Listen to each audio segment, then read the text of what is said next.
মধ্যপ্রাচ্য আজ যেন বারুদের স্তূপ। একদিকে ড্রোন হামলা, অন্যদিকে নতুন নেতার উত্থান। আয়াতুল্লাহ আলী খামেনির মৃত্যুর পর ইরানের ক্ষমতার মসনদে বসলেন মোস্তফা খামেনি।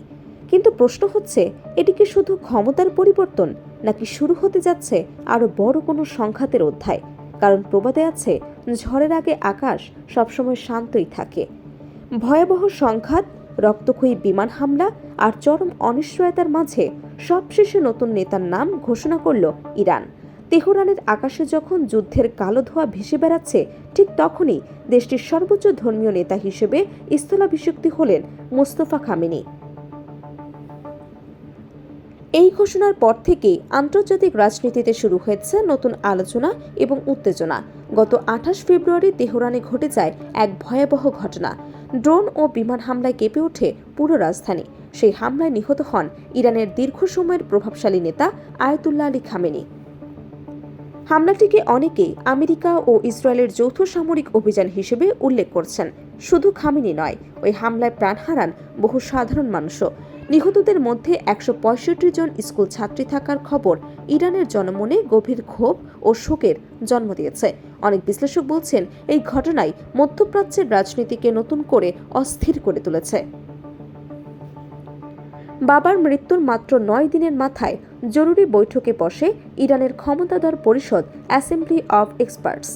88 সদস্যের এই পরিষদে ইরানের সর্বোচ্চ নেতাকে নির্বাচিত করার সাংবিধানিক ক্ষমতা রাখে। দীর্ঘ আলোচনার পর শেষ পর্যন্ত 56 বছর বয়সী মোস্তফা খামেনির কাঁধে তুলে দেওয়া হয় দেশের নেতৃত্বের ভার। ইরানের ধর্মীয় ও সামরিক মহলে তিনি দীর্ঘদিন ধরেই প্রভাবশালী ব্যক্তিত্ব হিসেবে পরিচিত। বিশ্লেষকদের মতে, মোস্তফা খামেনির এই দ্রুত উত্থান অনেক প্রশ্নই তৈরি করছে। কেউ কেউ বলছেন, এটি ছিল রাজনৈতিক স্থিতিশীলতা বজায় রাখার একটি জরুরি পদক্ষেপ। আবার অন্যদের মতে, ক্ষমতার এই পরিবর্তন ভবিষ্যতে নতুন দ্বন্দ্বের জন্ম দিতে পারে।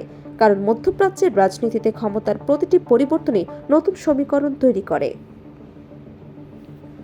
মোস্তফা খামেনির নিয়োগকে ঘিরে আন্তর্জাতিক প্রতিক্রিয়াও ইতিমধ্যে স্পষ্ট হয়ে উঠেছে। পশ্চিমা বিশ্বে এই সিদ্ধান্ত নিয়ে নানা প্রশ্ন উঠলেও চীন প্রকাশ্যে ইরানের পাশে দাঁড়িয়েছেন।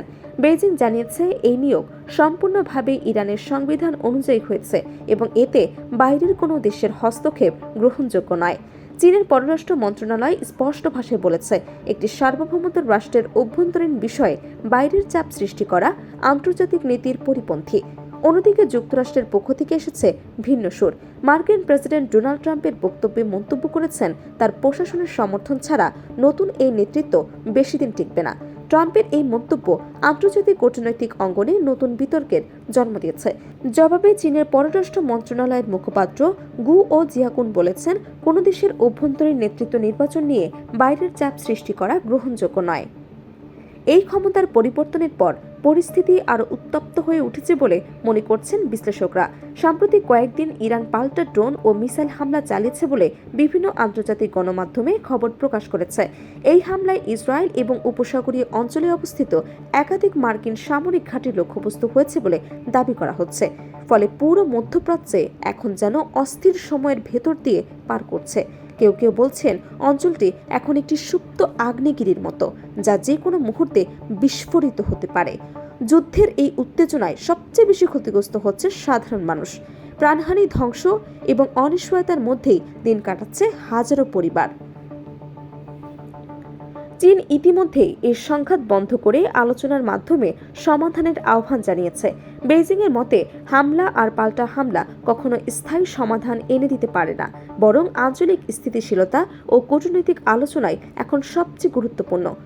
1979 সালের ইসলামী বিপ্লবের পর ইরানের তৃতীয় সর্বোচ্চ নেতা হিসেবে মোস্তফা খামেনির যাত্রা শুরু হলো এক অস্থির সময়ে।